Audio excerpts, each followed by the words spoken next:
Hey, welcome everyone from wherever you're streaming in from. We're really glad that you're able to join us in this digital space today to talk about the links, the connections between neurodivergency, queerness, and sexual assault.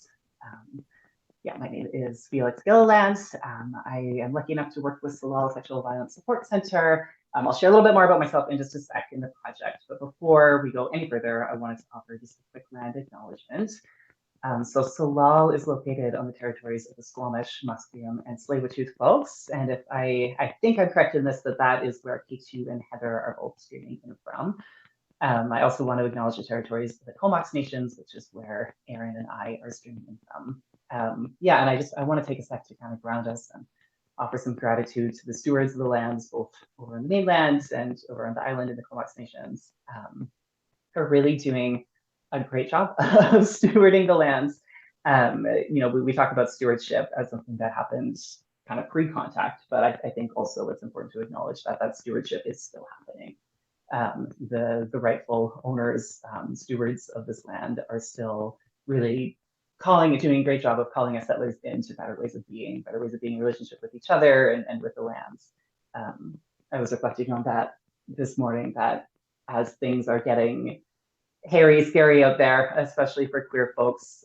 It's a really tough time. And, I think about all of the patience and the grace that's been afforded to me, certainly, as a settler here by the Indigenous folks and the host nations of the various lands that I've gotten to call home over the years. And thinking through what kind of lessons in solidarity and grace that I can take from that going forward into these difficult times ahead. So I hope that we can kind of weave that understanding through our conversation today. I know that each of you brings a very strong lens towards decolonizing approach. And I hope that, every time we talk about consent and sexual assaults, for me anyways, there's a very strong link to conversations about colonization. We know that sexual assault, sexual violence on these lands is directly a product of colonization. So it's truly impossible to talk about one without talking about the other. And I'm sure that we will be talking about that as we go on today. So I'll introduce myself just quickly. Like I said, my name is Felix. My pronouns are they, them. Yeah, and I have had a deep relationship with Salal for a number of years. I was reflecting on this earlier too. My relationship with Salal stretches all the way back to 2012 when I was a volunteer on the crisis line. And I was lucky enough to work as staff at Salal for a number of years on the project that we're kind of talking about today. So Salal is just wrapping up one of the phases of our trans inclusion project. So it was 8 years ago that Salal started the project to open their services for all trans people and to start offering trans, really affirming and trans specific sexual assault services as an organization. And like I said, I've been lucky enough to be a part of that project kind of in various roles and on and off for about 8 years now, which is a very long time. And so this work is very deep and meaningful for me. And the project part of this work is coming to a close in this coming March, so pretty soon. So if folks who are watching this, if you haven't seen yet, we're anticipating releasing our Promising Practices Blueprint towards the end of March, which will be a really large document intended for other folks in the anti-violence sector to be moving towards more trans affirming and responsive services.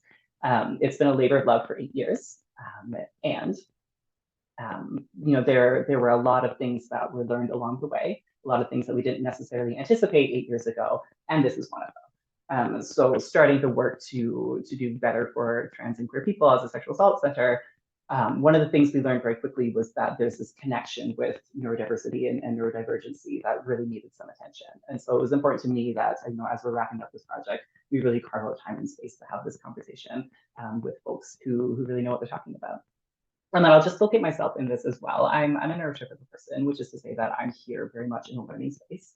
And so I'm going to try to hang back in the conversation a bit and let these three amazing panelists do most of the talking. So I'm just going to take a quick sec to introduce these lovely folks before we get into the panel. And I'll just ask you each to maybe give a little wave as I introduce you. So starting with Erinn.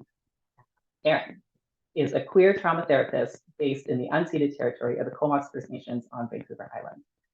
Erinn's interest in the neurobiology of attachment and trauma began 15 years ago in their previous career as a doula and has only deepened since then. Erinn brings warmth, humor, and honesty to their approach, along with an enduring belief in the inherent worth of all human beings. When they're not wearing their trauma therapist hat, Erinn co-directs a queer choir and enjoys exploring the beautiful corner of the world they get to call home. Moving on over to Keitu. Keitu Malatsi is a Black queer facilitator and researcher from South Africa.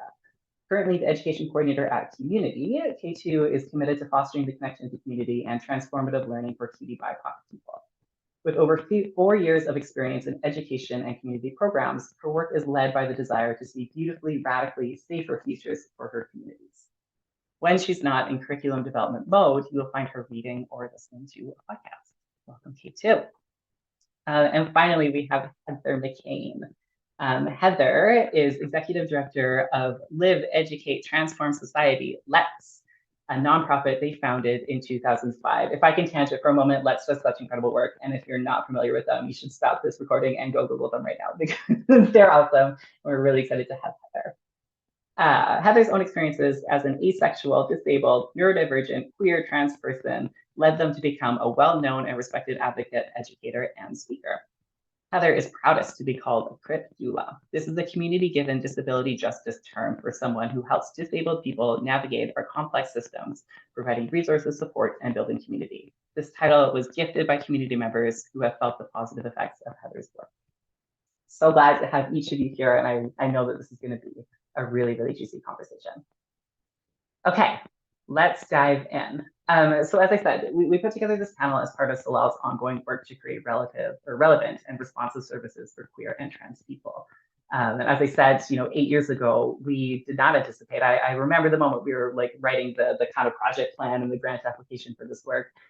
We did not anticipate that neurodiversity would be such an important part of this work. And I've since learned that, similar to the conversation about, you can't separate decolonizing work from sexual assault work, you really can't separate learning and knowing about neurodivergency from working with queer people. So just to kind of ground us, I want to start our first question towards Keitu, since I know that you've recently done some curriculum development around neurodiversity and queerness.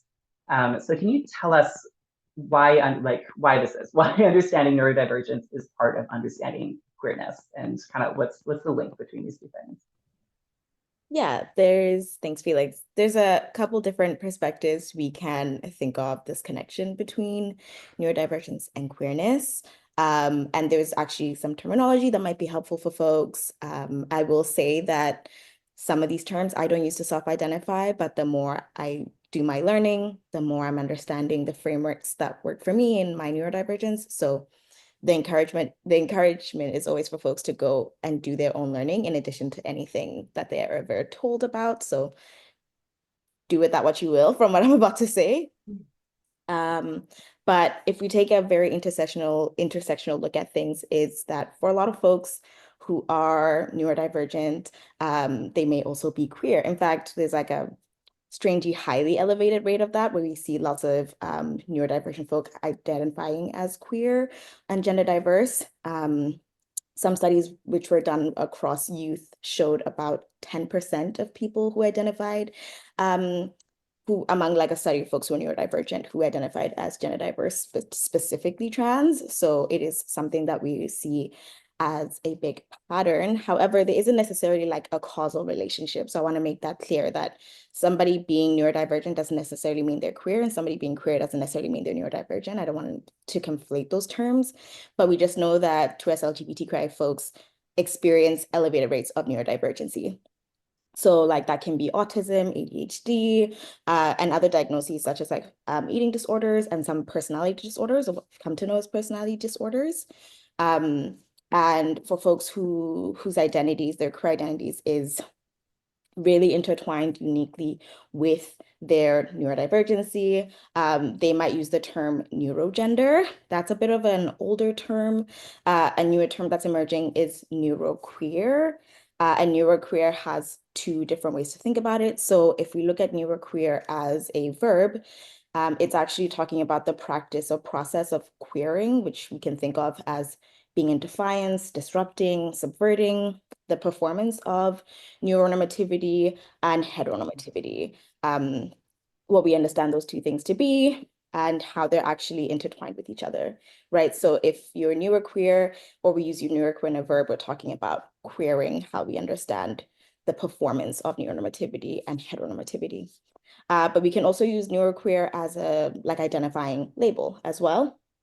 And if somebody identifies as neuroqueer, they might mean that they're somebody who engages in behaviors and practices and beliefs that are challenging societal norms and standards of neurodiversity, while embracing and reclaiming their own identity, their own queerness, their own neurodivergence, and knowing that these two things are always connected, right? So I think those are some useful terms that folks can take that have all come out of the neurodiversity movement, the disability justice movement, but ultimately there's a way in which folks who are queer and neurodivergent cannot undo those two parts of themselves. So it's not, they don't exist in silos, but rather they're inextricably linked. And so that therefore it informs every part of your experience, which is to say it really informs, it can be part of how you experience sexual violence in the same way it can be part of how you experience like being in community and finding good care and things like that. So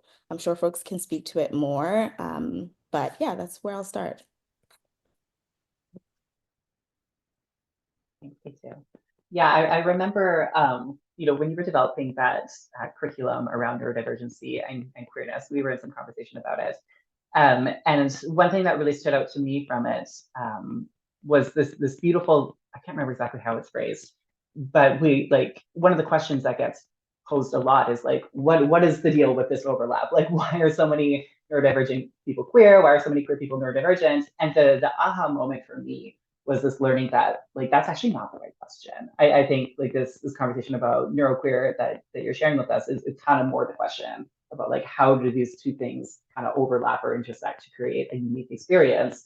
And I really like what you say about there being a defiance to that as well. So that was, as a neurotypical person kind of experiencing this, that was the penny dropping aha moment for me. Yeah. Yeah, and I think also the urge is for research to kind of move away from trying to find the answer to that why, because I think, again, it leads folks down that road of trying to find a causal relationship. Whereas I really think if there's an effort to focus on understanding that unique experience of queer folk who are also neurodivergent, within that can emerge just better services, better care, and better understanding of these unique experiences, more so than trying to answer a question that we don't necessarily need an answer to it. I don't necessarily think we need to know why that might be the case or why neurodivergence and queerness has this large intersection, or why so many folks might have these two identities, but really how does having those identities actually impact somebody's experience of their life?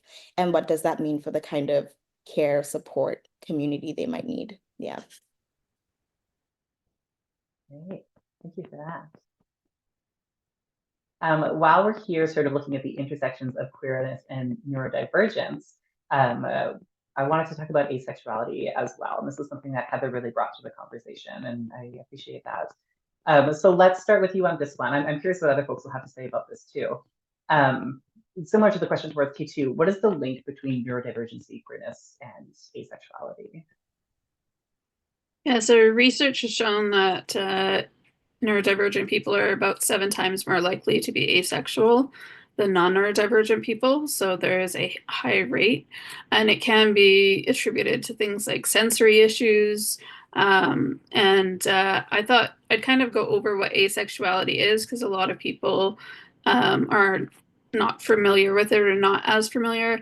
And I do want to kind of start with a caveat that often, our organization is a disability organization, and unfortunately there are still people who assume that disabled people are non-sexual, which is not true of the majority, but they use the term asexual. So non-sexual is a choice, asexual is an identity, and I just want to make that clear from the beginning. So there are people who experience no attraction, one type attraction, or multiple types of attraction. I think one of the failures of our education system when it comes to intimacy and sexual health is understanding the different attractions that exist. So, there's the platonic attraction for friendship, the aesthetic attraction, finding a certain person's appearance attractive, romantic attraction, sensual attraction, which is for like hugging, cuddling, kissing, and sexual attraction. And those don't have to be connected. People can have any one or a combination.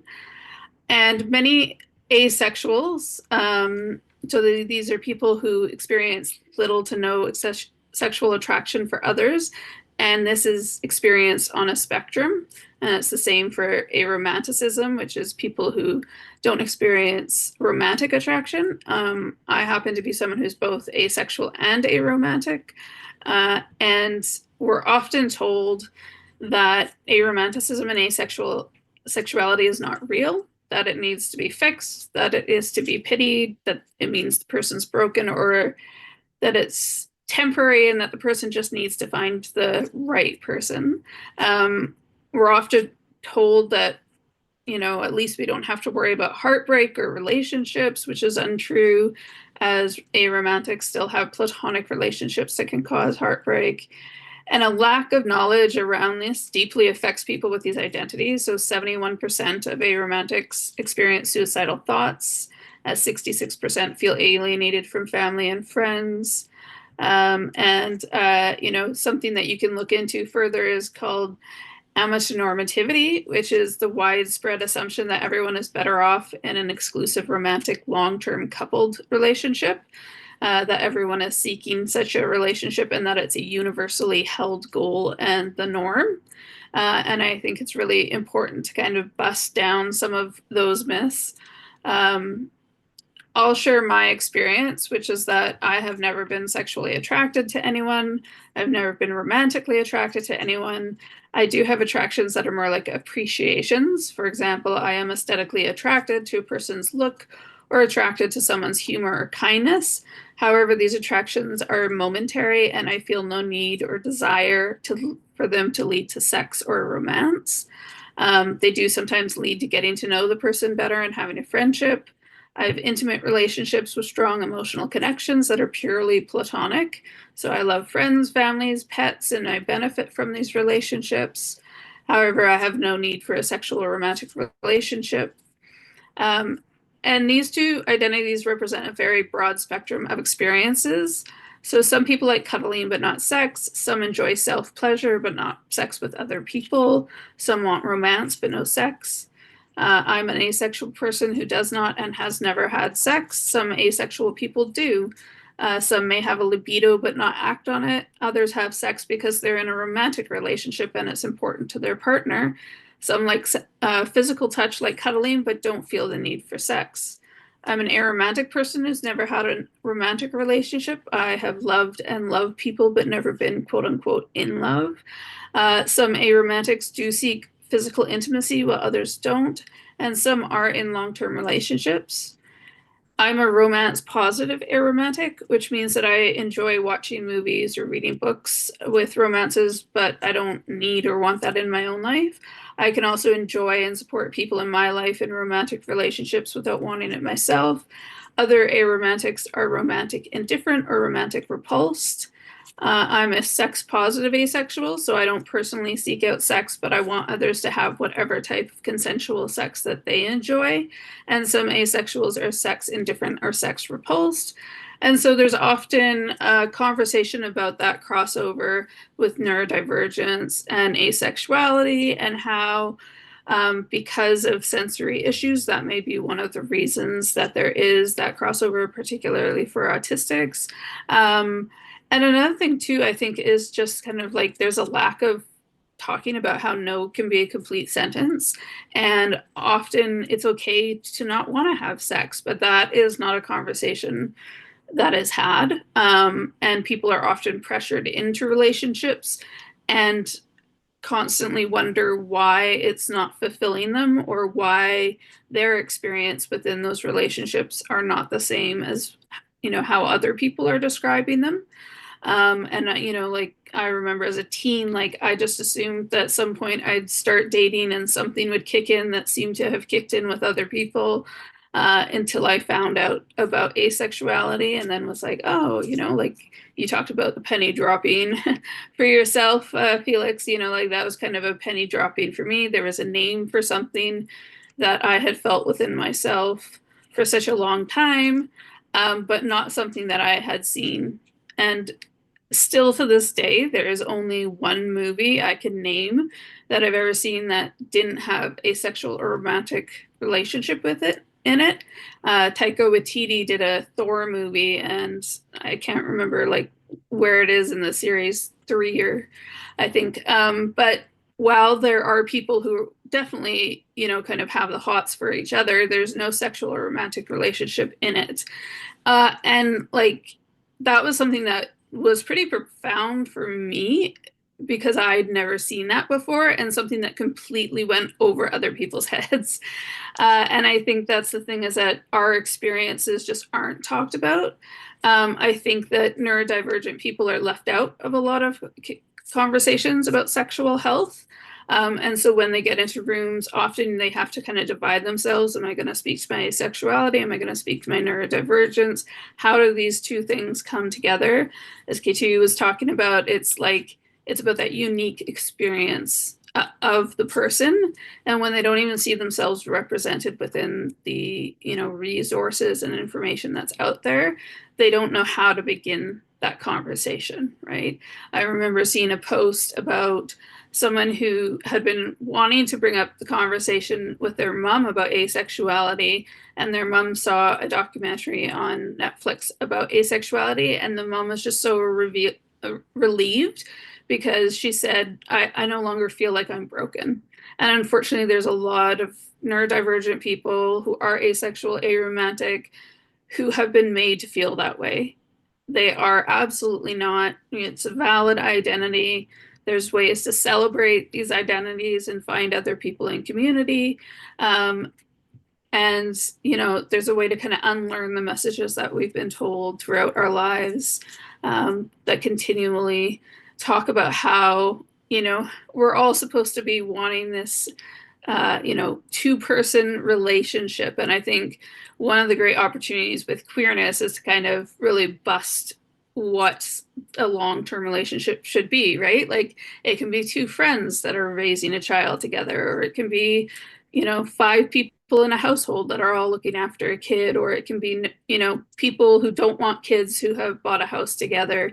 There's so many ways that we can queer these conversations and move beyond it just being about sex and romance into like, how do friends look after each other? I think that's such an important conversation within the queer community too. Like queer people have been keeping queer people alive, and I think that definitely was shown within the AIDS epidemic, of how, people, in particular lesbian nurses, really stepped up and went and helped out people who the kind of normative system was not caring for properly, and continues to not care for properly, continues to not include us in conversations, and often talks about us but not to us. And then they come and they ask for our stories, and they write them into a paper and put it in a drawer that never sees the light of day.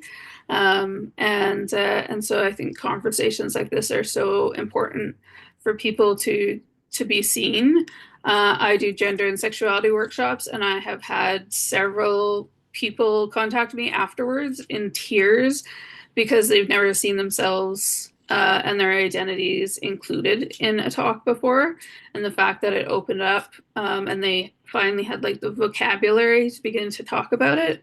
But if you don't know it exists, it's hard to even describe it or to begin to try and explain it to others. Yeah, thanks for all that, Heather. Yeah, I mean, between what both of you have said so far, the word that's really resonating for me is defiance. Like queerness is defiance. I think if I'm reading into this, Heather, like asexuality as a defiance of those kind of cultural norms that you're talking about, expectations of what relationships can look like. And to me, that's the juicy step. I think, I hope this isn't going too far, but we could talk about neurodivergence as defiance of social norms as well. And that just feels so juicy to me. I'm excited to hear you say that, because there's a spirit of defiance within queerness that I think like really speaks to what you guys have all shared so far as well. Yeah, and while I agree with Keitu that we don't need to look for that connection, I do think that when normative society doesn't work for you as a neurodivergent person, you tend to then begin to question other things within society. And so I do think that that makes sense to me that neurodivergent people will question gender and sexuality because so much else around them was not made to suit them, that they begin to kind of look around and say, like, hey, what else doesn't suit me, or where else might I be different from others or not represented? And so I think that really kind of opens up an interesting conversation about the that kind of intersecting identities, because so many of us grew up, trying to find our place. And so we experience that in multiple ways. Yeah, and I'll just add to that for a bit and say I totally agree. And I think also a lot of us just want to know or understand this notion of a normal when you exist outside of what that normal is understood to be, but also wanting to know that, but knowing that you're not abnormal. I think that's also the big thing for folks as well, is acknowledging that in a society that has normative standards and things can emerge, like even the term neurodivergent emerged from a disability justice advocate who saw that people using neurotypical as the opposite to autistic, and they were like, that's not correct actually, because there's folks who are like, there's no ADHD person who's neurotypical. There's no epileptic person who's neurotypical, even though someone might have epilepsy and be thought of as neurotypical. What folks have come to understand is that.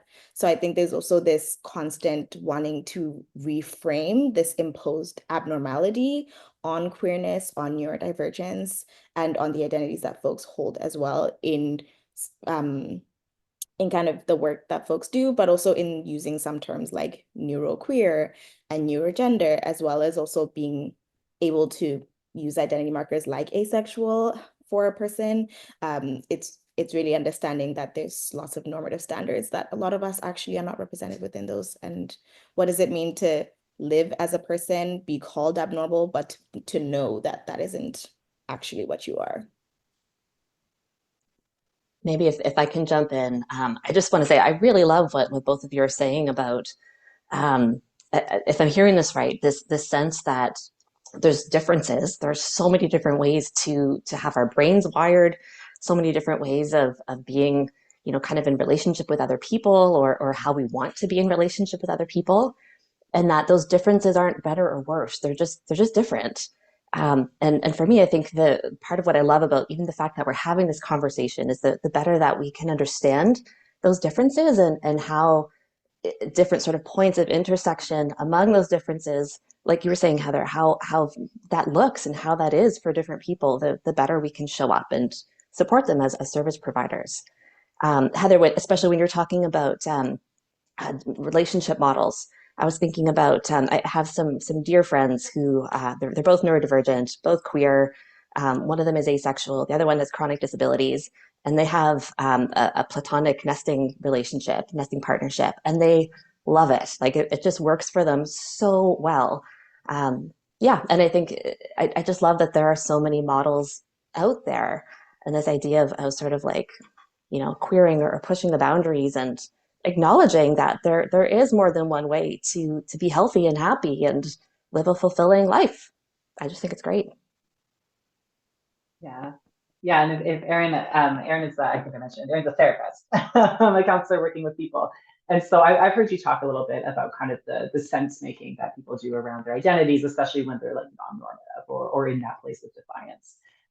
So I'm going off book and I'm putting you on the spot a little bit, but I'm wondering if you have anything to share about like what that kind of sense making journey can look like for neurodivergent people, and like if there's a relationship to, I can speak as a queer person, kind of going through that sense making journey of, I'm on the outside of something that's culturally normative, and I don't know, can you share if there's a link there with neurodivergence as well? Yeah, well, I think I might have heard both Heather and Keitu speak to this a little bit. That sort of how those things can be really just like inextricably connected. Um, I think one of the ways that I see that showing up is around this idea of masking, and especially for people who are trans, people who are genderqueer, and who are also neurodivergent. I think I've often seen, and there are degrees to which I've experienced this myself. I don't have, again, just to sort of locate myself, I don't have any kind of diagnosis in terms of neurodivergency. There are certainly traits that I relate to very strongly. So there are parts of this that I can relate to, but also I think I want to acknowledge I also have a lot of privilege. Anyway, I'm getting off track. I think what I see, I've seen in myself, I've seen with a lot of other people in this process of unmasking, that it can maybe start with sort of unmasking in terms of neurodivergence and coming to understand like, oh, wait a second, there are these parts of myself that I've been kind of hiding, and I've been trying to perform out in the world so that people think I'm neurotypical, so that people I can please them or appease them in certain ways, and it's that so that I can access safety. And then, we talked about the penny dropping. I've seen that's then sort of lead into this sense of like, okay, what else? What are the other parts of myself that I've been hiding or that I've been suppressing in order to, be able to feel it and actually be safe out in the world? And then gender can be one of those things that kind of shows up, and it can go the other way too. It can start with gender and then sort of lead into this understanding about neurodivergence. But yeah, I don't know if that's quite what you were asking, but that's one place that I've seen the kind of the meaning making and identity around both of those pieces really connected. Thank you so much for that. While we're on the topic of meaning making, I'm going to make a sharp segue here because I want to move us into talking a little bit about consent culture and sexual assault as it's related to neurodivergency and queerness. But before we get into that, this is a question for all of you. I'm wondering if you folks want to offer us a definition of consent. I feel like consent is one of those things that it's easy to take for granted that we all are on the same page and we all are talking about the exact same thing. But in my conversations with each of you, it was really kind of illuminated that there's a need to kind of unpack this a little bit. So yeah, I think I want to ask each of you actually if you can offer your best definition of consent.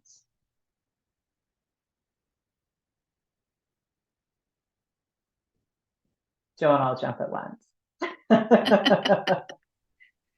I mean, I think for me, I don't necessarily have like a set definition. I just think of things like that it's informed, that the person knows exactly what they're consenting to, that's voluntary, not coerced or forced or put into a situation in which they feel pressured to say yes, that it's an enthusiastic yes, as opposed to a, I need to do this to get out of here kind of situation. And that it can be withdrawn at any time. I think what it's not is not assuming, that it's not implied just because you're in a relationship, that it can be given by certain people with full understanding. I think within the disability world, we really need to have conversations about people's assumptions about who can and can't give consent. We unfortunately see a lot of disabled people who rely on other people to keep their bodies moving. And there's not even blurred lines. They're just, unfortunately, within the medical system and care system, there's a lot of non-consensual touching of disabled people. And that's often obtained through, I'm caring for you, I know what's best for you.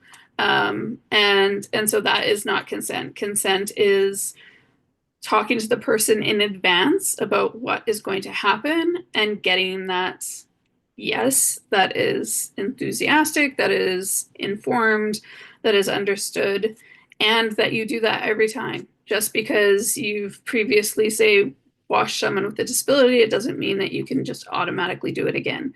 Each time must happen. And consent can be given in different ways too. Like we have people who have communication devices. So kind of understanding what is the best way for them to access consent within that. And so I think, for our members, it's really about kind of making sure that it's not through coercion or threats that the person has said yes. Also that they've had the time to think about it. And I think this is something that comes up a lot for neurodivergent people, is they're often pressured to make a decision right away. And for some neurodivergent people, we need to have information in advance in order to really give informed consent. And I think sometimes our members need a little bit more time to think about it too. Like they need to pause, they need to stop, they need to step back and say, you know, kind of think about it. And so consent is also like allowing people to do that, not only allowing, but encouraging them to do it and giving them the space to be able to do that. So that's kind of a little list, but I'll see what Erinn and Keitu have to offer. Yeah, I mean, I agree with what Heather said, and to add to what they said, two big things for me that I've emerged recently when I've been thinking about consent and what it means, particularly in the context of neurodivergence and what that means, is about autonomy. So I think in many ways, the medical system has really designated certain people as having autonomy and certain folks as not having autonomy. And it encourages practices that kind of strip certain neurodivergent folks of their autonomy, sometimes gradually, but sometimes like altogether all at once.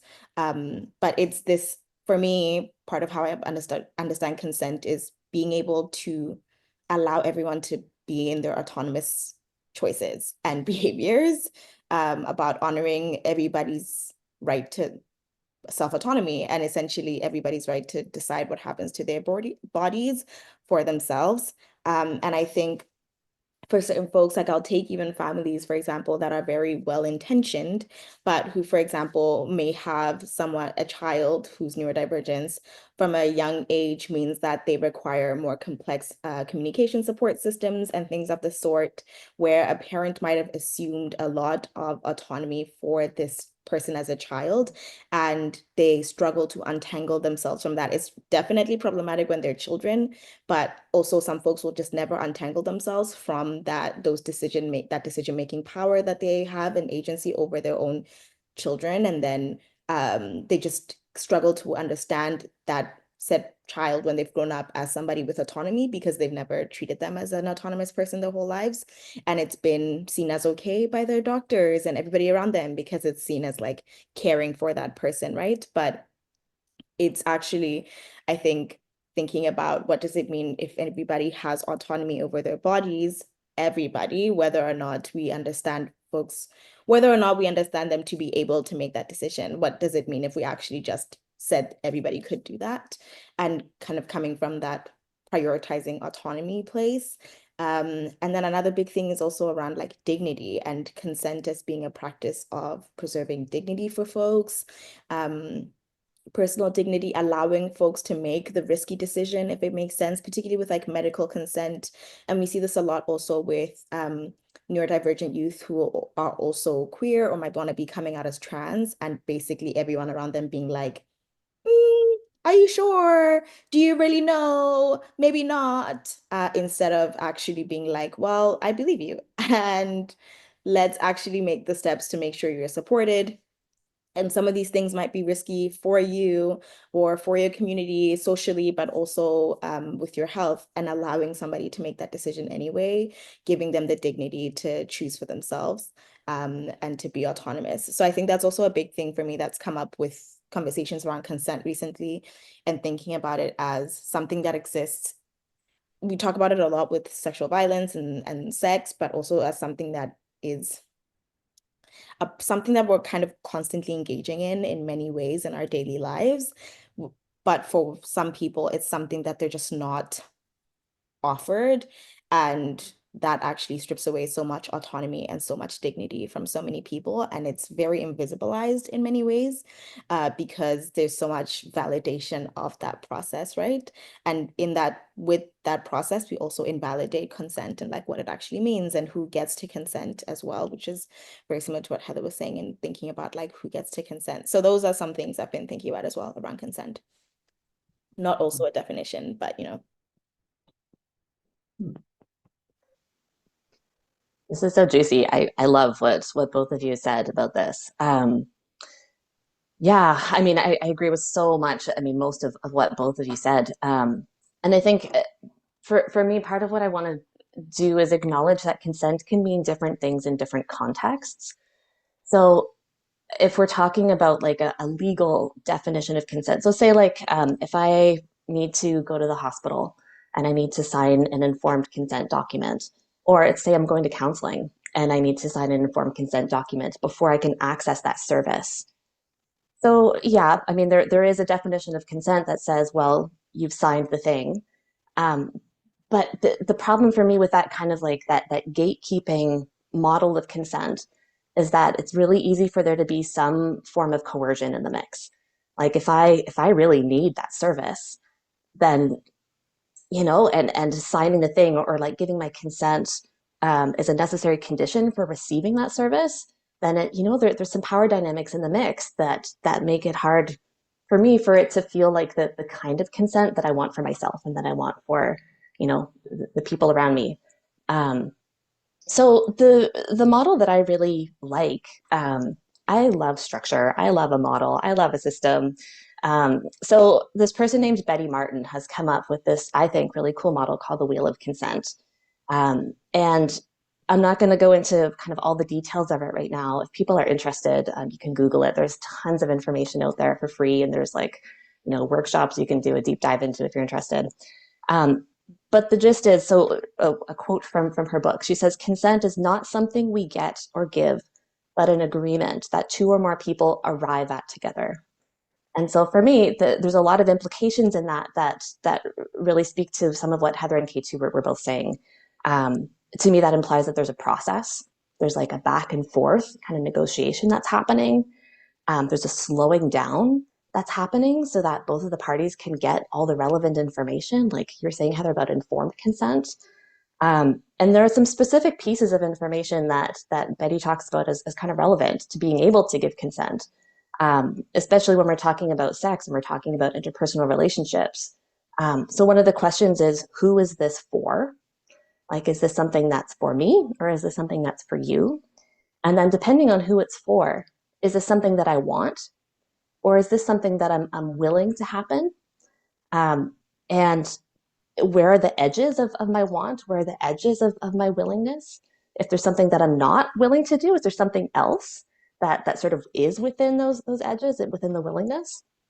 To me, it implies the potential for change.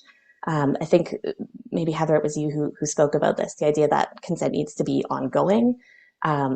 To me, if there's an agreement and it's sort of negotiation between two people, then we can change our minds. If we're going along and the thing that was working for me before stops working, there's room for us to, again, slow down and stop and renegotiate or stop altogether. And I can't remember which one of you said something about like consent not being implied. I think that for me, that's part of it too. Like and I hate that we even need to say this, but I think we do. The absence of a no is not consent. Yeah, I feel like there's so much to say about this. It's such a juicy topic, but I'm going to reel myself in. I know there's lots more for us to get to. I will also say, I mean, the term masking was used, earlier, but I've been learning about adaptive morphine, which is by Wen Lawson, and I find it quite interesting because Lawson talks about how we essentially all have like inbuilt survival mechanisms that trigger many autistics to enact socially acceptable behavior, not so much because they have chosen to mask or camouflage, but because for safety they have recognized that there are unspoken social rules and expectations and a culture.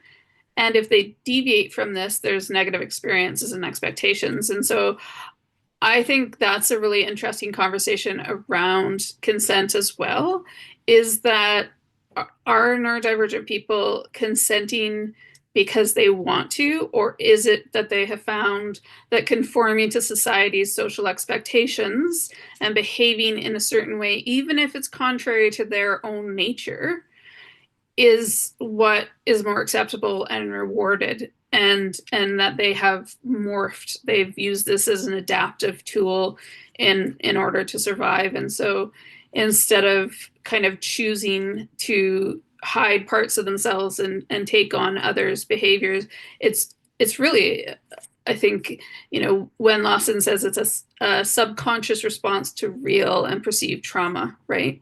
And so I think that's a conversation I don't hear enough about, is like how, and I think this conversation is important for trans people too, who have their own relationships with their bodies and how they feel comfort in or around their bodies, and how much pressure is put on them to have a relationship like, other people who aren't trans.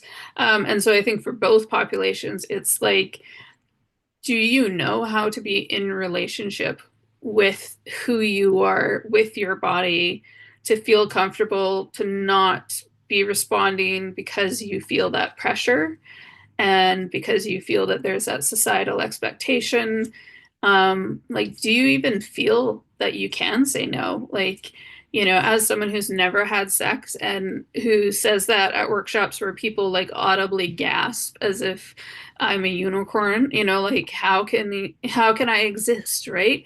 And the thing is that like some people just don't think that that's even an option.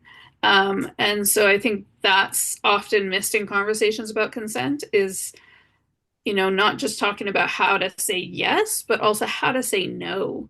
And that no is a full sentence, and that you shouldn't have to explain yourself to your sexual partner as to why you say no, and I think that's a huge conversation, especially for people who are in relationships where, sometimes it's assumed that because you're in that relationship, you do it to please the partner. And that's something that a lot of asexual people kind of grapple with, a romantic people who are in romantic relationships but don't necessarily seek out the sexual part themselves, but do engage in it because their partner wants it.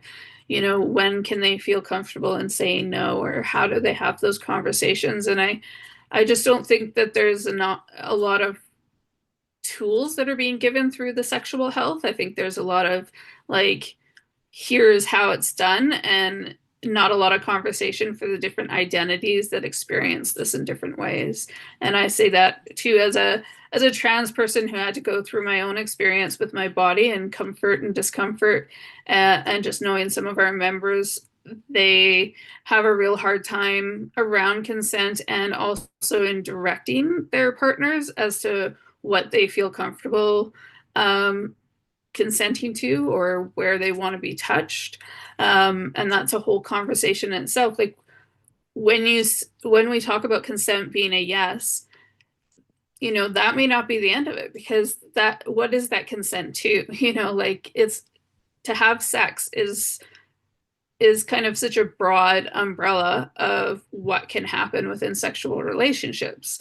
And so I think consent is also having like ongoing conversations about comfort and what people liked, what people didn't, where they were comfortable, where they weren't, what are different ways that you can engage in it. We have a lot of members who have disabilities and chronic pain. And so they have spots that are very sensitive or in pain. They have to use pillows or different things to position themselves. And so consent needs to also be like ongoing conversations with sexual and romantic partners about, is this working for you? Is it not? What are ways that we can improve this for you? So maybe next time you do have a more enthusiastic consent because we have done the work, prior to the actual engaging of sex. Yeah, thank you all for that. Like, I'm thinking back to what you're saying, Heather, about the relationship with caregivers kind of in a medical system. And I think I can draw on some learnings that we had from Salal's trans inclusion project over the years, which is that, when anybody is having their bodily autonomy violated on the regular within the medical system, whether it be neurodivergent people or disabled people or trans people seeking medical transition, anytime people are having their bodily autonomy violating, it's setting the conditions for sexual assaults. Like if I'm somebody who is used to having my bodily autonomy violated every time I walk into the doctor's office, which when you're early in medical transition is like every other day.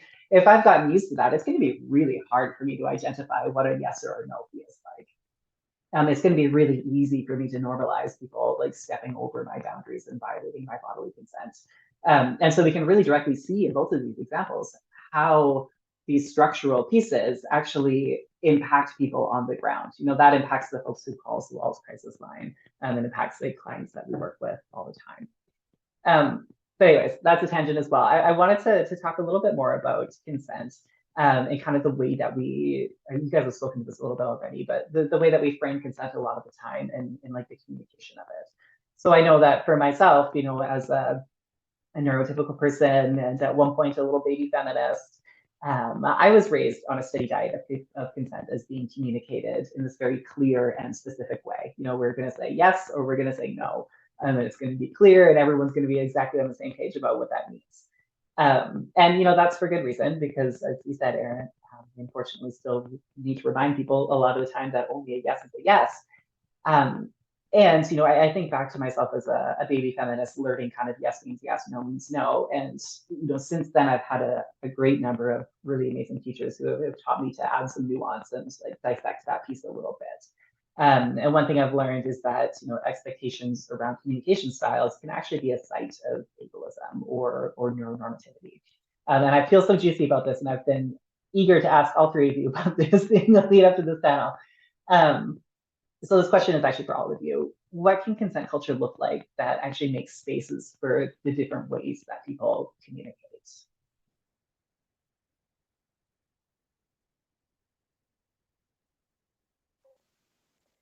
I can jump in. Yeah, I mean, I think if it's okay, I might take this in a very slightly different direction. And I'm really curious what Keitu and Heather have to say about the communication piece and different communication styles. But for me, when I'm thinking about a culture of consent that's inclusive of folks who are neurodivergent and folks who are trans and you know, all of these reasons that, especially Heather, you were just talking about, where, and Felix, you too, where it can be really hard to even identify, like, what is a yes, what is a no? How do I know if I feel yes or no? Yeah, and I feel like I'm a walking advertisement for the Wheel of Consent here. I promise I'm not. But I do, it's one of the reasons why I like that model is because it makes a whole lot of space for all of the room in between that. And it's a little bit more nuanced, which I like. So the idea is we're asking this question of who is this for? And it kind of makes space to move beyond like just do I want this to also include am I willing for this to happen? So an example of that would be if we take it out of the realm of sex for a second. Say, for example, my partner or like a dear friend says, hey, can you go and pick up a package for me at the post office? Because I can't do it, but it's time sensitive, it has to get picked up. Can you do this thing for me? So if I'm deciding, am I going to consent to this or not? And if I'm asking only the question, do I want to do this?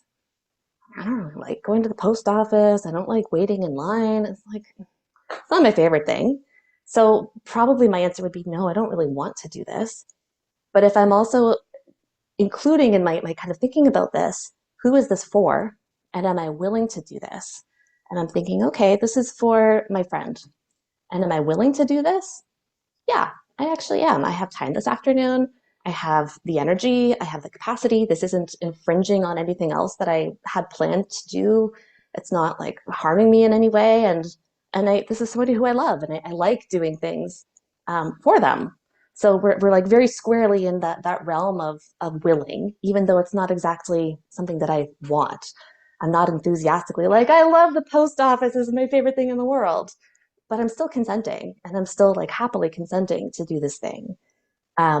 So for me, that's kind of one of the things that we can do. Yeah, and I also like that with this kind of model, this way of thinking about it, it really encourages us to slow things down. I think Heather, again, you were talking about sometimes the need for time. Sometimes it might just take a whole lot longer to even figure out, what do I feel? Do I want this?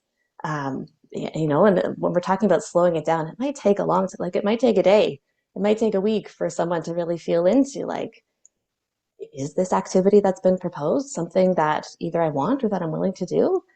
Yeah, and I think that's a good thing. Yeah, I think I want to pause there and hear what Keitu and Heather have to say.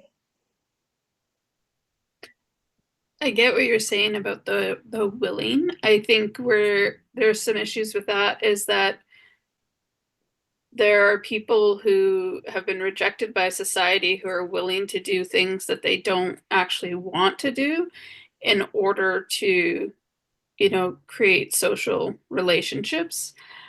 And there needs to be a conversation around that as well. Like, are you trading yourself and your needs and your wants for something else, right? And if so, is that a decision that you have consciously come to?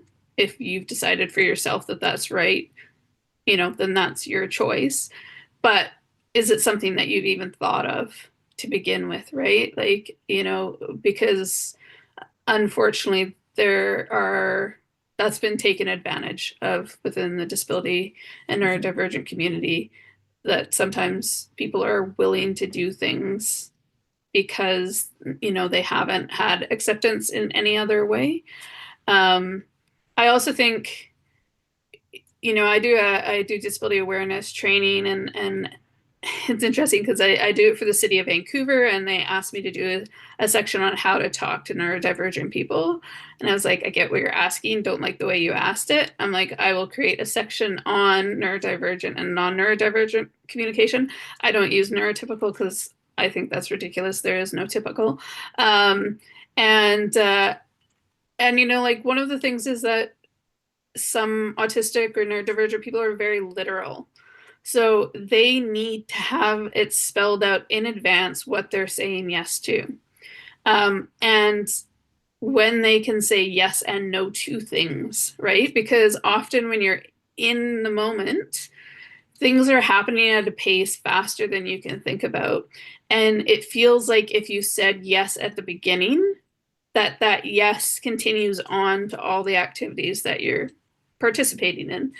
And so, you know, like, advanced planning can be really helpful, where you actually kind of create a contract in a way that says, you know, here are the things. And of course, it's like a working document, right? Because you figure out what works for you and what doesn't as you go along. But, you know, say, like, here are 5 things that you can consent to, and we will try these things. And, like, here are kind of the ground rules. Like, you can say no at any time. You can say stop at any time. You can say, can we try something else at any time? You know, really making sure that you've had that communication in advance. Because when you're in the moment, it's a lot harder to figure out how to communicate with somebody.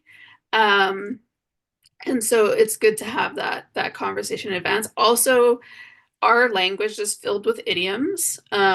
One of the book series, there are like 3 books in my entire like childhood and teen years that I actually saw myself in. There was Jo from Little Women, which I swear every queer person, you know, lesbians thought she was a lesbian, trans people thought she was trans, like, we've all used her. There's Scout in To Kill a Mockingbird, and Amelia Bedelia was the other one that I really liked. And Amelia Bedelia is this maid who takes everything literal. You say hit the road, she goes out, she hits the road. And I loved her as a kid because I constantly listened to what people said, responded to what they said, and they'd say, that's not what I meant. And I didn't understand what they were talking about. And we don't even realize how full of idioms, you know, our language is, how we say things in offhanded ways, like hit the road, or, you know, draw the drapes, which means close them, in ways that may not be as evident to other people. I have a friend who's been staying on my couch who's from the Ukraine. And so English is an additional language. You know, some of the phrases that I use, they're like, what the heck do you mean? I don't understand that, right? And so I think that's really important too, is that sometimes when you're in the moment, somebody uses language that you don't necessarily understand. You don't feel comfortable being like, can you define that for me? Can you explain what you really mean? You don't want to also show, you don't want to like show any kind of, not insecurity, but like vulnerability in that moment and say, I don't know what you're talking about, or I don't know what you mean by that. And so sometimes you tend to go along as opposed to really kind of stopping and questioning and having that conversation. I know some of our members have some information for partners on things of like, they have back pain. How do you address that? How does it work if it's someone who's an amputee? Like, are they comfortable with you touching there? Same thing with trans folk. Like, where are you comfortable with touch? I think it's always good to have that kind of communication. I know that a lot of our members who are in multiple relationships, you know, communication is such an important part of oh, sorry, the phrase just went, but consensual non-monogamy, right? Like, it's such a huge part of those relationships, getting consent from your partner to have a partner, making sure they understand what that relationship looks like. And so they have documents about relationships as well. I think, you know, the more communication, but I also think the more tool, like, you know, Erinn, you were talking about the wheel of consent. There's not enough tools that are already out there for people to adapt for themselves. And often what happens is people have to create something for themselves. And because it's of such a personal nature, they're less likely to share it with other people. So we have members who have amazing documents, but are they comfortable then sharing it with other people? Not so much, right? And so like having Salal or having other organizations provide these kind of like templates would be really helpful. Because again, I'll go back to like, you know, you said earlier that Crip Doula is a title that I'm proudest of, and it definitely is. And Mia Mingus, when they created the term, said like, if you don't have the phrase, you can't even dream it's possible, right? And it's the same with like templates.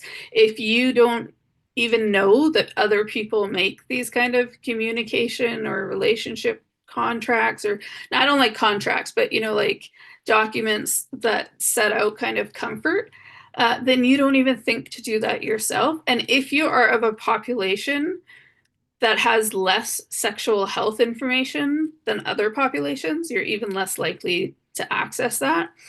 And as Keitu was mentioning earlier, like some of our members, because of how their life has been within the medical system and their parents have acted in a very paternalistic way, there haven't been conversations about, you know, what would you like? There's also not a lot of conversations about pleasure either.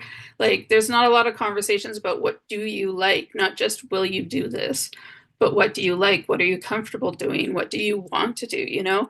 And so I think that's something that really needs to happen. And I will say there needs to be better information on communication boards about sex, about safety, because I know several of our members, like, they don't have a way to say that they have been raped or sexually assaulted through their communication board. And that in itself is huge, because that creates a dynamic that already puts them in danger. And so I think this is the thing too, like, even if somebody is non-speaking, you still need to have communication with them about what they're comfortable doing, what they're not comfortable doing. Do they consent? You know, do they even see themselves as being in a relationship with a person? And so I think that communication is so vital for so many people, but yeah. Yeah, adding on to what folks have already said, which was really great.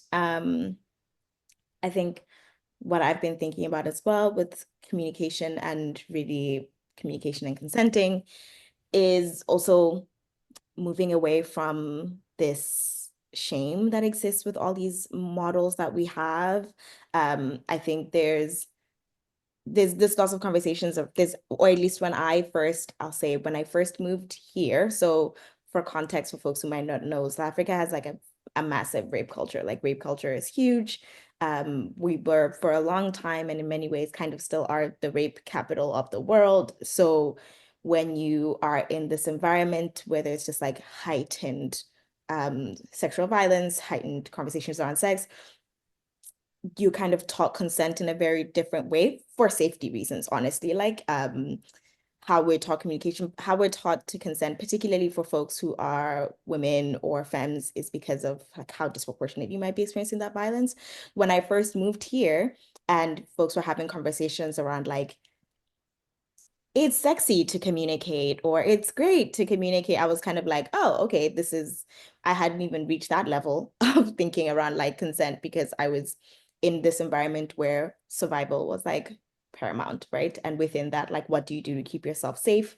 And a lot of that also meant playing into something that you didn't want to do, kind of what Heather's also spoken about, like people doing things not because they want to, but because basically that adaptive morphing, you know that your environment necessitates a particular kind of thing, and if you don't do it, you're positioning yourself to experience something that you might not want, or also you're making yourself less safe. I think in lots of learning recently, it's also been identifying that so many of these things is just shame, like also why some of these systems or people who build communication boards wouldn't even think to have language around assault, sex, but also pleasure and desire. It's on one hand, obviously, it's the neuronormative standard of believing that or thinking that some people are not deserving or don't participate in certain things because of the bodies they have and the diagnoses they have. But also on the other hand, it's this like built-in shame within rape culture and within lots of how we think about communicating and consent. In the shame in the not knowing, shame in the knowing and wanting and desiring, shame in the like not wanting as well, and how do we untangle ourselves from all this kind of toxic shame that really governs what we feel like we can communicate or should communicate to our loved ones. So the educator in me wants to always say like education, which is true. I believe that education can change a lot of things. I do believe this. So what Heather said, it would be great if orgs that do kind of sexual literacy or like things around resources around that would have different templates and things that consider the unique experiences of neurodivergent folks, ACE folks, things like that, so that resources are necessarily around thinking about safety and sex for queer folk, but thinking about that in a very particular kind of who's having queer sex, and thinking about like who's not having sex and what that looks like as well.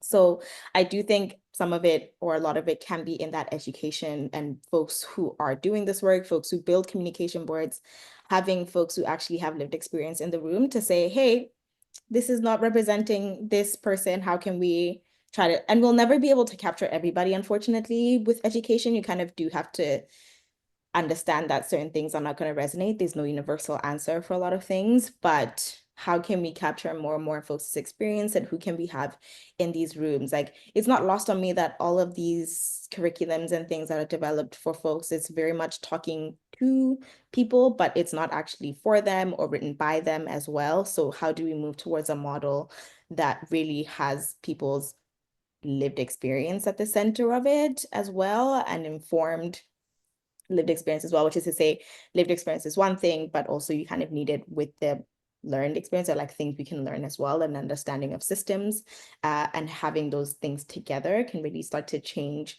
how people are able to use some of the AAC systems that they have, like communication boards, but also how educators and people who are families and things can shift their language to think about, okay, so let's talk about pleasure, let's talk about sex, let's talk about shame. Because I think also it positions people to do things that are very unsafe for them when they are not given the room to have some of these conversations, to even think about themselves having the ability to consent to some of these things.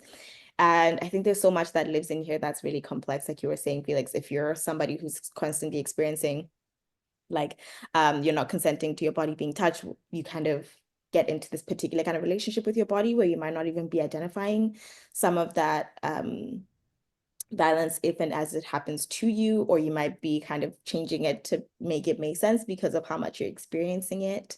But I really think we need to just be having more conversations without a deficit perspective and moving away from models that think of it as like shame, or even this like idea that doing this work now or talking about it now is an unraveling, but that's not true. Like, right, folks have been having to consent, folks have been having to build their communication systems for their partnerships, for their relationships, for their communities. Folks have been engaging in adaptive strategies to be able to find pleasure, to have sex, but also on the other hand, people are experiencing heightened levels of like polyvictimization because of being neurodivergent. They're more likely to be experiencing sexual violence from their peers, not just like how we thought about experiencing sexual violence from strangers or adults during childhood, but really also from peers and the kind of lateral violence that can occur towards certain folks. Kind of understanding that these systems are already there. And there's kind of like Heather said, some folks have their systems, a willingness to share. And I rightly understand somebody's protectiveness over the things that have worked for them and the supportive structures they've built for themselves, and having to build that knowing that nobody cared to think of the experience that you might be having and build something for you, and wanting to like protect that as well. So I completely understand, but how do we kind of get folks into moving towards a model that isn't that as well? So I'm getting lost in the sauce, so I'm gonna keep quiet now. If I can, like Keitu, I really like what you said there. And I think one of the things that really frustrates me about like any kind of social justice conversation is like this idea that there's an end point.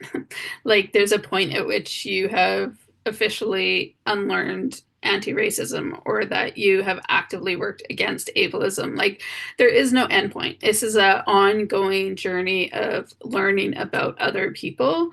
Within the training I did at the city of Vancouver, I had mayor and council came, and when I talked to the staff that I'd been working with, and I'm like, how hard can I go at them, right? And they said, go for it. And so I talked to them about how one of their campaign promises was super ableist, and that any disabled person who heard it immediately knew that it was not written by a disabled person. And that was to make Vancouver the most accessible city in the world. You know, that is such a tourism slogan and not at all to do with, you know, actually understanding disability and incorporating accessibility. Because the thing is, you know, I have to say, I spent my 20s figuring out my disability, my 30s, my gender, my 40s, my neurodiversity. I have no idea what my 50s will bring. But this is the thing, is that we are learning about more and more people, more and more experiences. And I think we really need to have conversations that can adapt to that, that can expand. I see often the curriculum stays the same for like 15 years, no matter what new research, new models, new templates have come out. And it's super frustrating because the information is out there. And I understand how there's a fatigue in constantly having to make a new curriculum. But at the same time, there are people who are being completely left out of it. I think one conversation that's left out of it is the fact that you don't have to be in a sexual or romantic relationship to have conversations about consent either. Like I have conversations with my friends because I don't necessarily like being touched. You need to get to a certain level of comfort. And I have like certain people that are, it's okay to hug me. But even at that, my mom's only allowed like 2 or 3 a month, which for her, as someone who would love to hug every person that she meets, is really hard. But she respects, you know, and we've had this conversation, and I've had to have it with friends. Like if they are excited and they touch me and I instantly flinch, it's not a judgment of them. It's just my natural physiological response. You know, and we have conversations like, oh, you know, was that okay? Or, you know, is it okay when I'm excited that I do that, or should I be more conscious? And I appreciate that, because it's, you know, these are conversations we should be having with friends. And I know people who aren't in romantic or sexual relationships who, you know, kind of put out on social media, you know what, I just need someone to cuddle with me right now, you know, I just need someone to come over and give me a hug. I just need someone to sit on the couch with me quietly and watch a movie, you know. We should be having conversations about this within all of our relationships. And I think, you know, that to me is part of the joy that I get out of doing this work is having people understand that these are ongoing conversations that, you know, are that really apply everywhere, you know, and there's so much to our lives that we don't discuss. Communication is one of my big things because I do talk a lot about communication within my neurodivergent workshops, because it's something we all rely on, but we often don't take that time to think about our communication styles or what works for us. And like, I'm working on a communication document for me within the workplace, because there's certain ways that I respond to people. Like, if you have surprised me with something, you're getting an immediate defensive no. And it doesn't mean no, it means go away and come back once I've had time to like think it out on my own. But so often we're in situations that we don't have that time to really think about what's the best way to approach this. And so I think that's really important, that we just kind of like have these ongoing conversations, and also understand that just because you were this way 6 months ago doesn't mean that you're that way now too, right? Like, I think that's really important, is that what you're comfortable with or what you like doing is going to change, ebb and flow throughout the relationship. And that's important too. So it's not like you write it down once and you're locked in. Yeah, thank you all. What a juicy conversation. One thing that I'm really hearing from all of you is like, it's such a broad range. Like, people are really thinking about how to communicate in neurodivergent communities and disabled communities. I know in queer and trans communities, like, there's such a I don't know, resources is the word that comes to mind, or there's so much like thought and intention going into how folks are communicating with each other. And that to me really like rubs up against, you know, there's this horrible myth that I know I've heard, that because neurodivergent people can communicate differently, that it makes giving and receiving consent hard. And so I just want to like really drive home here that I think you guys have done a really good job of debunking that myth entirely. You know, really acknowledging that neurodivergent people, just like queer and trans people, you know, not only know how to give consent, but also know how to hear consent. Like, also really know how to move forward with a very robust consent model. And I really appreciate you guys really kind of driving that home. I'm also feeling we're at time. I feel like it's about that time to bring us to a close. So my last question, I would like to hear from each of you just one more time. And this one is a twofer. So you can answer one or both of these questions if you like. I'm curious first, you know, I always like, I love learning about all these new kind of concepts, and my mind is blown every time I get to do one of these. And I'm really hoping that you guys can offer some insight into folks who are working with survivors of sexual assault, who are queer and trans, who are neurodivergent, maybe both. What can we do to support folks? Like, what would it look like to create really responsive cultures and services in order to meet the needs of these folks? And then the other thing, I want to open some space for any lingering thoughts that we didn't get to. I know when I get to be a panelist in similar settings, you know, I have a million thoughts jumbling around in my brain. It's often a matter of picking which one to go with. So I wanted to also offer some space if there's any kind of last thoughts that you folks have that you really want a moment to share. I'll go so that I don't get too long and winded and get off the thoughts that I've had in my head. So for the first question, I'll say I'll kind of give two offerings. Again, the one is going to be the very obvious one. Just learn more. It's really alarming to me, like how many service providers, whether it's clinicians or folks who actually do other kinds of service provision, that can be like working as programs or doing working as a social worker, just like social counselors. There's so many ways in which we can be providing services to vulnerable communities, and folks just don't know anything, or they have very cursory understandings of things that are actually, I would say, pretty foundational to knowing how to support or work with, for example, queer folk or neurodivergent folks. So step one always is going to just be like, just read, pick up the books, pick up the essays, pick up the articles, learn more. And when you're learning, also consider who you're learning from. So first and foremost, always try and find the people who are writing with a particular kind of lens. That's to say, there's been lots and lots and lots of books on racism by non-racialized folks. Okay, I'm not saying they're all null and void. That's not what I'm saying, but I'm saying also, what would it just like consider reading a book from relevant people? There's lots of neurodivergent and disabled folks who are really writing incredible work. There's so much emerging research. Not enough, because there's not enough folks who are like doing the research, but there is stuff that is emerging. So the encouraging thing is to always just learn more. Unfortunately, lots of things are behind paywalls as well. So however you can subvert that, find a means or a way around it. And the second thing would also be to acknowledge that the current systems we work within are actually oppressive systems for many people. And so whilst we can't necessarily abandon these systems, we have to be very critical of them. And whilst we're working within them, so if you're working within the healthcare system here, which has inflicted so much violence to people, what does it mean to work within that system, but to really push back against some of the existing things in that system? So one of the ways we can think of is, for example, moving towards a pathology paradigm of thinking. So what would it mean for practitioners to think of neurodivergent disabled people and folks as not wanting to be cured or to change, or this idea of that?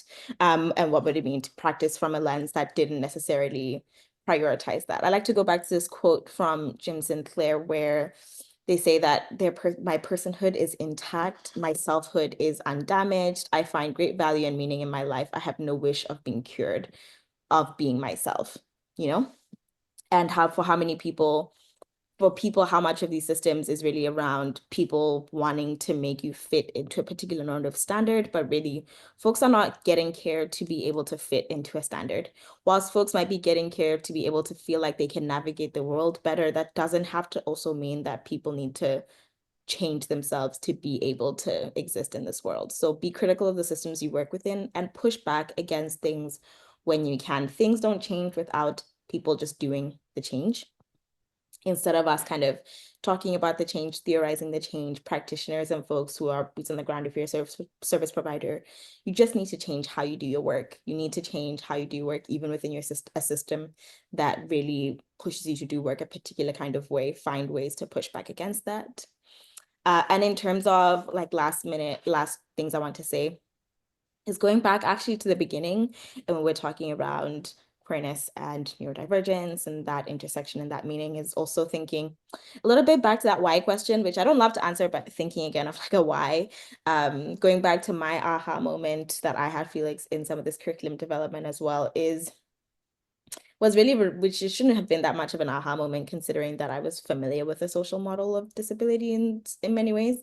But it was also thinking about how the world that we live in positions certain folks to have experiences of neurodivergence, and how queer folks are actually like at an elevated rate of experiencing some of those things, right? So minority stress, chronic stress, epistemic injustice, these are all things that contribute to our experiences of daily life. And for queer folk, these are going to be elevated, right? So there's going to be a co-occurrence of many things for lots of folks who might be queer, which kind of elevates risk to certain things. So let me do a tangible example. Poverty changes the structure of your brain. So if you're somebody who grows up very poor, you're actually more likely to experience dementia and memory loss in your later years, right? And we know this is like a direct link to the impacts or like the effects of experiencing that poverty that actually then makes somebody neurodivergent in their later life, right? So, and we think about queer folk are more likely to be low income, unemployed, underemployed, unhoused, all these things, which later means that queer folk are more positioned to have that kind of experience of neurodivergence. Obviously, there's going to be other things that are different, like folks may be born with a particular thing, but there is many ways also neurodivergence can be a result of the environments that we live in as well. And wanting folks to understand that some of these things are, with the world that we live in, deeply informs who who basically is prepositioned to experience some of these things. So thinking through a lens that acknowledges how Two-Spirit folk, because of historical and ongoing structural oppression, are more likely to experience depression, anxiety, difficulty with substance abuse, intergenerational trauma, suicidality. All these things all have major impact on a person's brain, on a person's ability to be understood in society or be seen within normative standards as being normal. And we want to move away from a normal that excludes so many people, or even the idea of a normal or a typical, right? So understanding that there's also a huge environmental factor and a social model that really disproportionately affects queer and trans people, and neurodivergent people and racialized people. And these are all kind of connected. So those are my last thoughts. Yeah. Erinn, okay if I go? Thanks. I really like what you're saying, Keitu, and there's a quote that I use a lot by author Ajimo Alua, and she says, "We should not have a society where the value of marginalized people is determined by how well they can scale often impossible obstacles that others will never know." And I think that's like a really important thing to keep in mind is, you know, it's not just the systemic issues. It's, as Keitu so well explained, like it's how those systemic issues then create further trauma, disability, stress, anxiety on people. And, you know, queer and trans communities certainly know about that. I mean, one of the people that I really admire and who's had part of their history erased is Marsha P. Johnson, who of course is known for Stonewall, but the fact that they ran one of the first like queer disability organizations is hardly ever talked about. They worked hard to make sure that like mental health was not treated in a carceral way with people being thrown into jail or institutions, something that we're still working on today. And I think that's something that should be part of this conversation, is that there are a lot of people, whether it's mental health issues, intergenerational trauma, poverty, whatever, who have been put into a carceral system where they are told when to eat, when to sleep, when to have sunshine, you know, that for them consent is something very different, because for so much of their life they've been told exactly what to do, when to do, and these systems have had such a huge kind of influence on their life, and I don't hear enough conversations about that. Keitu's point, unhoused people are more likely to have a traumatic brain injury, and once you are unhoused, you're more likely to get an additional traumatic brain injury. How you communicate with a traumatic brain injury affects how you can give consent. So again, that's a type of neurodivergence. That's an acquired disability that happens after birth. You know, just like with strokes, that change how you communicate, and you know, there needs to be conversations around that as well. I think really having these intersectional conversations is so important, because for so long sexual health has come from, you know, one perspective, and it's not been pleasure, and it's not been queer, and it's not been neurodivergent. So it's like really bringing these intersections into play and having the conversations. And even if somebody is not represented within the conversation, they feel to a certain extent represented, that groups that aren't normally represented were represented. Like sometimes when you are othered so often, even if someone else's other is being recognized, that's validating for you, because you know that they're often not talked about. And I think that's really important too. It gives people the courage to like talk about their own experiences and say, hey, this was missed out of this conversation, or this was something that I've been meaning to talk more about, or, you know, just even talking with friends about. So I really applaud everything that Keitu said, and I think it's so important to these conversations is that there is no one part of our lives that doesn't affect every other part of our life, right? And yeah, people may get out of poverty, but how that has changed their entire system and brain already is something that stays with them. And there's so many other examples of that. The only other thing that I wanted to mention, and it's something that I've did a really deep dive into this morning, actually, on a different project completely, is language justice. Language justice is like really important in social justice movements to create like shared power and equity, and also kind of like dismantle systems that have only communicated in certain ways. And so, for example, with consent, like, is the person having to communicate in a language that's different to that which they're most comfortable with, right? Do they fully understand what's being said? And I say this for people who have English as an additional language, and I use English as an additional language instead of English as a second language, because I think that comes with a Western bias that assumes that people are learning English as a second language when often people are learning English as like third, fourth, fifth. But it's like the right to speak and be understood in your preferred language. So whether that is a language other than English, whether it's ASL, whether it's somebody who speaks but would rather use a communication board, any of these things need to be part of consent.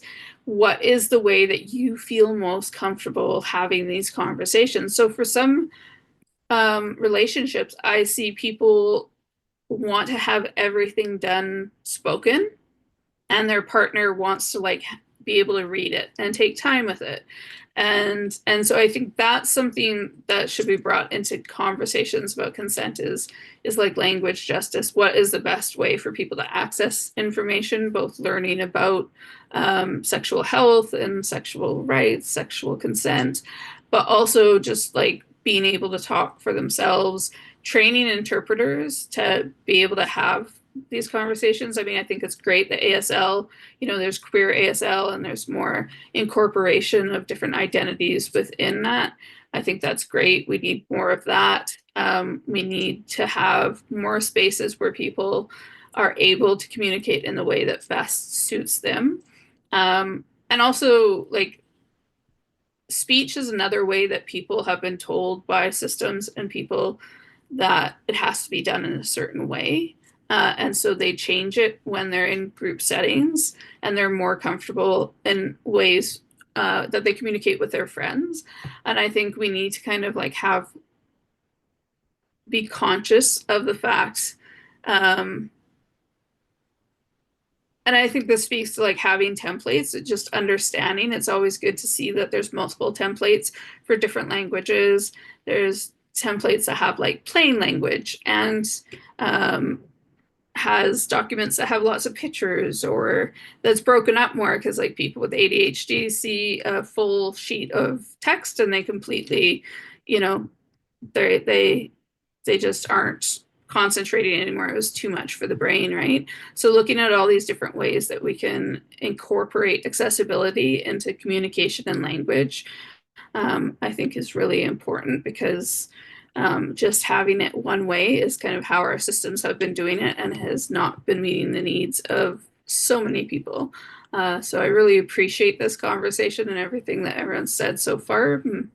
And yeah, I just think that we communicate in such different ways that we really need to think more about our language and how we communicate and how people take information in and how we give it as well. So yeah.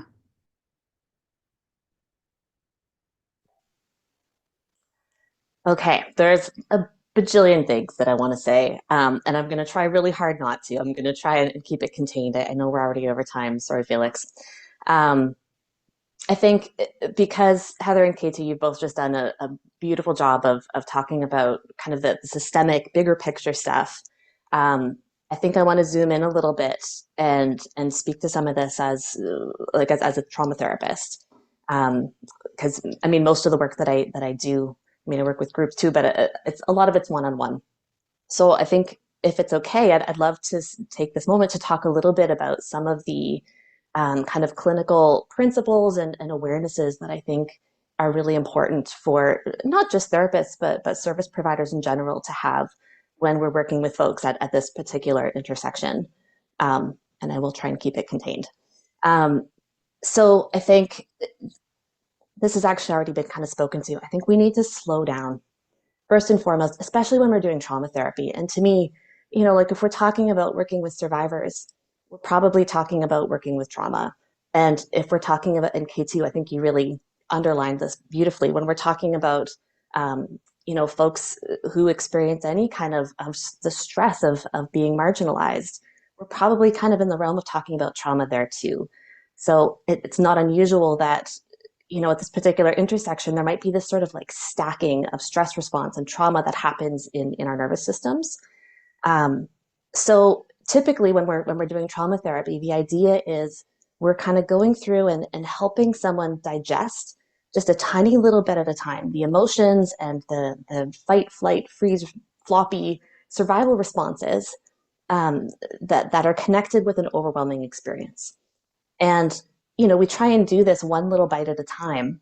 But I think when we're working with this population, we need to be so wary of what that right dose is. Like what's the bite that's going to be digestible? Because all of these things we're talking about, whether it's trauma, whether it's neurodivergence, whether it's, any of these other kind of intersections, all of these things can kind of shrink the bucket of how much capacity we have to be able to tolerate. Like sensory stuff, there's so many reasons why even just the tiniest little drop can be enough to kind of make the bucket overflow. And I am aware I'm using a metaphor. It's just what's coming out of my mouth right now. So I think that's one principle that's really important. We probably need to go way slower than we think we do. Slower is faster, less is more.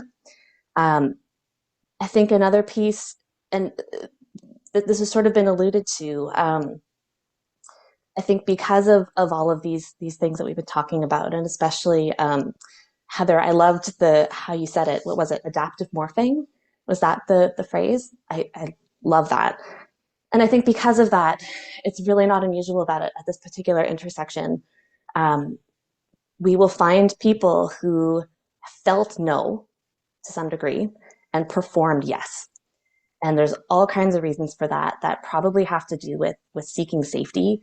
But the thing is, and I think for us as service providers, what we really need to know about that is regardless of kind of whatever legal definitions of consent there are and what got performed, what's going to happen at the level of our bodies and our nervous systems is that it's going to be experienced at some level as a boundary violation. If our bodies feel no, regardless of whether outwardly we say yes or express yes, our bodies are still going to feel that as a violation. And we need to hold that with just as much care as we would hold any other kind of boundary violation. Yeah, and I think also I want to underline a piece that has been mentioned around more exposure to oppressive systems where maybe we're having interactions with folks in positions of authority or positions of power where there's this potential for, again, these boundary violations. And this could be, the doctors and nurses, other people in the medical system. It could be caregivers. It could be social workers, OTs. So I think for us as service providers, in this context, we just have to be so extra attuned to consent because it's likely that folks have probably already experienced some form of boundary violation from people in those kinds of positions of power. And we are in positions of power too. Like for me as a therapist, I'm in such a position of power and privilege. And so in order to not replicate that unintentionally, I think it's our responsibility to just be extra attuned to that. And maybe the only other thing I'll say, and again, this was sort of alluded to, but I think it's important for us to know, especially if we're talking about therapy, because I know there's going to be some counselors who are watching this afterwards. So for me, I'm a trauma therapist, and specifically, I'm a somatic therapist. So my bias is towards doing this work with sort of the body and the nervous system as the entry point. And we've talked about how it can be really hard for someone who is neurodivergent, potentially someone who is trans, someone who has PTSD, there's all kinds of reasons why it might be really hard to even feel like, well, do I feel yes? Do I feel no? So I think a huge part of the work, and this is what I would love to see happening, can be about really, really, really slowing down and helping folks build some capacity to be able to understand that within ourselves. I think I'm not going to get into the details of that right now. There's a bajillion, this is like an area of interest for me that I could nerd out about, and I'm going to save you all from that and not go there. But I'll just say for now, I think it's a really important place that we need to bring some attention to. Oh, well, thank you, Erinn and Keitu and Heather. What a rich conversation. I feel like I knew this was going to happen with this panel. I was like, we're going to get started and we're not going to want to stop. So yeah, thank you so much for this. This was such a rich conversation. And like I said, something that is felt deeply necessary to the change process at Salal towards more responsive services for trans and queer people. And I hope increasingly for neurodivergent people as well. And so thank you one more time. Thank you to the folks watching. Thank you to Salal for hosting so many beautiful conversations. Yeah, thank you. And we'll wrap it there for today.